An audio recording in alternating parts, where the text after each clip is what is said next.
নমস্কার বন্ধুরা, আর গরম খাবার চ্যানেলে আপনাদের সবাইকে স্বাগত জানাই। আজকে আমি দোকানের মতো একদম মুচমুচে চিড়ে ভাজা তৈরি করব, আর সাথে রয়েছে কিছু টিপস অ্যান্ড ট্রিক্স।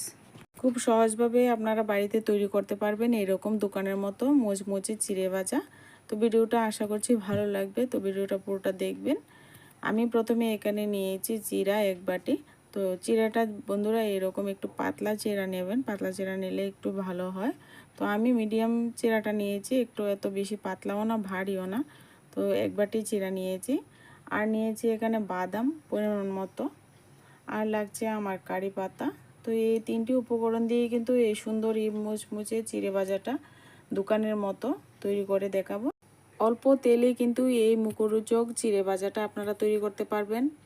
এই রকম যদি হাতের কাছে এরকম ছাঁকনি থাকে তাহলে ছাঁকনি নেবেন, নয়তো হাতের কাছে যদি ঝাঁঝরি কোনো বল থাকে তাহলে কিন্তু ঝাঁঝরি বলেও এই চিড়ে ভাজাটা আপনারা করতে পারবেন। তেল ভালোভাবে গরম হয়ে গেলে এবার এরকম ছাঁকনিটা দিয়ে এর মধ্যে অল্প অল্প করে চিড়ে দিয়ে এইভাবে ভেজে নেব। তো কিছুক্ষণের মধ্যেই দেখবেন একদম মুচমুচে ফুলকো ফুলকো চিড়ে হয়ে গেছে, একদম দোকানের মতো। খুব সুস্বাদু এই চিড়ে ভাজাটা, অবশ্যই আপনার বাড়িতে ট্রাই করবেন। রেসিপি যদি ভালো লাগে অবশ্যই লাইক কমেন্ট শেয়ার এবং চ্যানেলটি বন্ধুরা সাবস্ক্রাইব করতে ভুলবেন না। দেখো বন্ধুরা কত সুন্দর মুচমুচে চিড়ে ভাজা হয়ে গেছে। তো আবারও আমি কিছু চিড়ে ভেজে দেখিয়ে দেব। এবার একটা টিস্যু পেপারের মধ্যে রেখে দেবে, এতে করে কিন্তু একদম তেলটা শুকিয়ে যাবে। তো আবারও কিছু চিড়ে আমি দিয়ে দেখিয়ে দিচ্ছি। তো একদম ঝটপট কিন্তু হয়ে যায়। এই দেখুন বন্ধুরা কত সুন্দরভাবে কিন্তু চিড়েগুলি ফুলে ফুলে গেছে, একদম পারফেক্ট। দোকানে থেকেও কিন্তু ভালো হয় বাড়িতে তৈরি করলে। চিড়ে ভাজার জন্য কিন্তু আমি এখানে সাদা তেল ব্যবহার করেছি। বিকেলবেলা চায়ের আড্ডায় এরকম একটা মুখরোচক চিড়ে ভাজা হলে তো আর কোনো কথাই নেই। এবার আমি আরেকটা ছাঁকনি নিয়েছি। তো এভাবে কিন্তু এই ছাঁকনির উপরে কিন্তু আপনারা চিড়ে ভাজাটা করতে পারবেন। আপনাদের দেখানোর সুবিধার জন্য আমি কিন্তু আরেকটা ছাঁকনি ব্যবহার করেছি। তো এরকম ছাঁকনির মধ্যে বাদাম রেখে এবার বাদামটাকে কিন্তু ভেজে নেবে। বাদামগুলিকেও কিন্তু একইভাবে একদম লালচে কালার করে ভেজে নেব। আমার চ্যানেল এখনো পর্যন্ত সাবস্ক্রাইব করা না থাকলে সাবস্ক্রাইব করে দিয়ে পাশে থাকবেন। এবার লালচে কালার করে বাদামগুলি ভেজে নিয়েছি, এবার তুলে রেখে দেব। এবার আমি কারি পাতাগুলি ভেজে নেব। একইভাবে আমি কারি পাতাগুলিও ভেজে নিচ্ছি।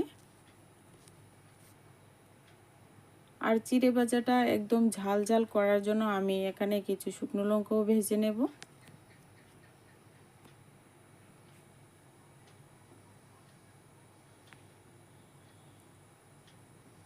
এবার শুকনো লঙ্কাটাকে লাল লাল করে ভেজে নিয়ে এবার তুলে নেব। তো দোকানের থেকেও কিন্তু ভালো হয় এই রেসিপিটা, বাড়িতে একবার ট্রাই করে দেখবেন বন্ধুরা। এবার সবগুলি উপকরণ আমি এইভাবে একটা বড় জায়গাতে নিয়ে নিচ্ছি। এবার বাদাম কারি পাতা আর সাথে আমি এখানে অল্প পরিমাণে একটু ছানাচুর দিয়েছি, এতে করে কিন্তু খেতে ভীষণ ভালো লাগবে, চটপটি একদম ঝাল ঝাল হবে। তো মরিচগুলিকে এইভাবে একটু ভেঙে গুঁড়ো করে নেব। আর আমি এখানে অল্প পরিমাণে বিট লবণ দিয়ে দেব। আপনারা কিন্তু এখানে চাট মশলাও ব্যবহার করতে পারবেন অল্প পরিমাণে। এবার সবগুলি উপকরণ ভালো করে মিশিয়ে নেব। তো এইভাবে কিন্তু বিকেলের একদম স্ন্যাক্স রেসিপিটা খুবই দুর্দান্ত লাগবে খেতে, একদম দোকানের প্যাকেটের থেকেও কিন্তু ভালো হয় এই রেসিপিটা। অবশ্যই আমার রেসিপি ফলো করে আপনারা বাড়িতে একবার করে দেখবেন, আশা করছি খুব ভালো লাগবে।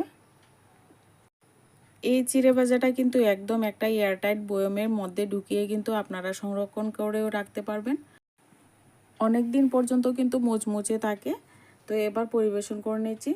বিকেলে চায়ের আড্ডার মধ্যে এরকম একটা স্ন্যাক্স রেসিপি হলে কিন্তু একদম জমে যাবে, একদম দোকানের মতো, দোকানের থেকেও টেস্টি হয়েছে এই চিড়ে ভাজাটা। দেখে নিশ্চয়ই বুঝতে পারছেন। তো বাড়িতে থাকা উপকরণ দিয়ে কিন্তু এত সুন্দর করে রেসিপিটা করতে পারবেন।